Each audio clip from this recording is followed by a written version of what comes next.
The concept of Africa's solution to Africa problems goes beyond the sound, the good sound of the concept itself. It needs to be put in action. And here in the Dakar Forum, we have been since yesterday addressing the issue of a comprehensive approach to Africa's complex challenges that cuts across climate, peace and security, development, organized crime and terrorism. And there are integrated approaches and comprehensive solutions that the Africans themselves need to lead on.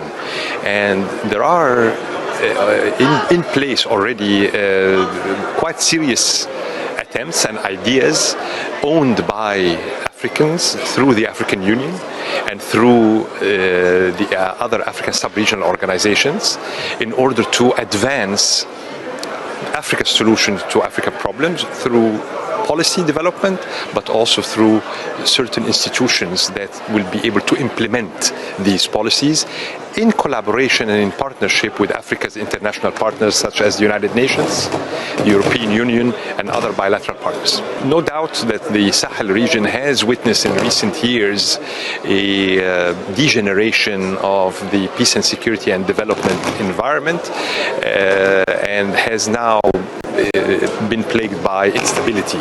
So the Sahel comes to mind as the key area and region in Africa which requires urgent attention. Not that I'm claiming that there has not been attention, but there has been a plethora of isolated initiatives that have never been coordinated well enough in order to be effective. So what we are trying to look for now through the African Union new Center on Post-Conflict Reconstruction and Development, which Cairo, Egypt is hosting, is to provide an African framework for all the partners to come and coordinate and also fund very specific projects and programs in order to address the complex and integrated challenges facing the Sahel region. What are some of these policies and frameworks? For example, in the last COP27 in Egypt in November 2022, Egypt launched an initiative on climate response and peace. So the area related to climate change that affects the movement of population, displacement, and creates a security concern. The Sahel has been affected by that, and now this initiative is being put to the African Union and invite international partners to come and fund specific initiatives, community-based initiatives, in order to ensure, first of all, a climate technical response to the climate issues in the Sahel, but at the same time, it also try to address the humanitarian, the developmental, and the peace and security dimension of it.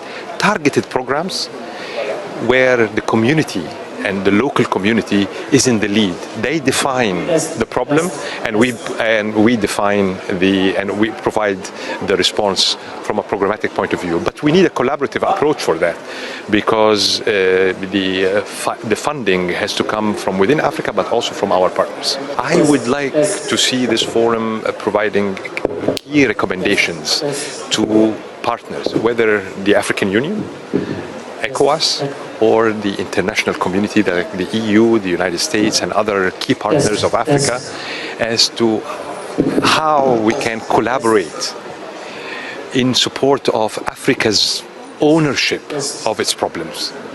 Of course, Africa has to own these problems and has to be serious about it.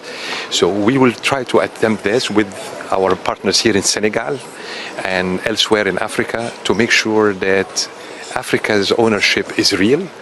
And once it is real, we can actually invite our partners to support in terms of capacity, technical capacity, but also in terms of finance.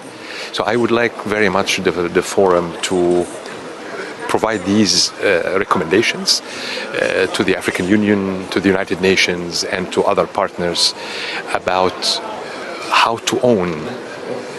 we own it and how they can support this ownership.